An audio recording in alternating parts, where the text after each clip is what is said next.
8ನೇ ತರಗತಿಯಲ್ಲಿ ಓದುತ್ತಿದ್ದೇನೆ. ಈಗ ವಿಜ್ಞಾನದ ಪ್ರಯೋಗ ಮಾಡುತ್ತೇವೆ. ದಹನ ಕ್ರಿಯೆಗೆ ಆಮ್ಲಜನಕ ಅವಶ್ಯಕ ಎಂದು ತೋರಿಸಿಕೊಡುವ ಪ್ರಯೋಗ ಮಾಡುತ್ತೇವೆ. ದಹನ ಕ್ರಿಯೆಗೆ ಬೇಕಾಗುವ ಸಾಮಗ್ರಿಗಳು: ಗಾಜಿನ ಬೀಕರ್, ಮೇಣದ ಬತ್ತಿ, ಮರದ ತುಂಡು, ಬೆಂಕಿ ಪಟ್ಟಣ.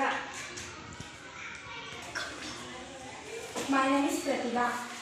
ಮಾಡುವ ವಿಧಾನ: ಮರದ ತುಂಡನ್ನು ತಗೊಂಡು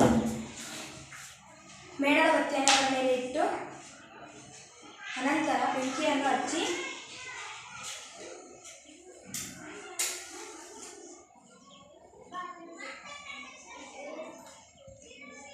ಸ್ವಲ್ಪ ಹೊತ್ತು ವೀಕ್ಷಿಸೋಣ.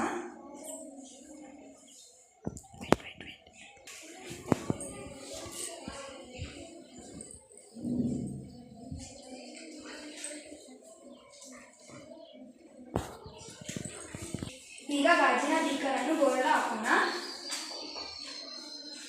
ಉರಿಯುತ್ತಿರುವ ಮೇಣದ ಬತ್ತಿಯು ಕಡಿಮೆ ಆಗುತ್ತಿದೆ.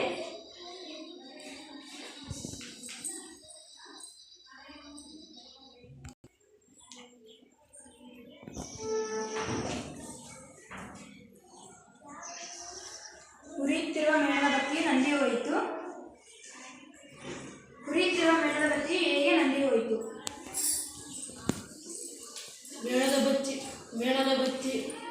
ಮೇಣದ ಬತ್ತಿಯು ವಾತಾವರಣದಲ್ಲಿರುವ ಆಮ್ಲಜನಕ ಸಹಾಯದಿಂದ ಉರಿಯುತ್ತಿತ್ತು. ಮೇಣದ ಬತ್ತಿಯ ಮೇಲೆ ಗಾಜಿನ ಬೀಕರ್ ಬೋರಲು ಹಾಕಿದಾಗ ಆಮ್ಲಜನಕ ಸಂಪರ್ಕ ಇಲ್ಲದೆ ನಂದಿ ಹೋಯಿತು. Very good. Sit down.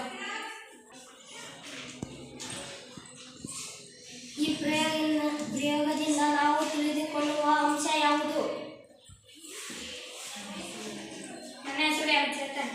ಈ ಪ್ರಯೋಗದಲ್ಲಿ ದಹನ ಕ್ರಿಯೆಗೆ ಆಮ್ಲಜನಕ ಅವಶ್ಯಕ ಎಂದು ಕಂಡುಬರುತ್ತದೆ. ಗುಡ್.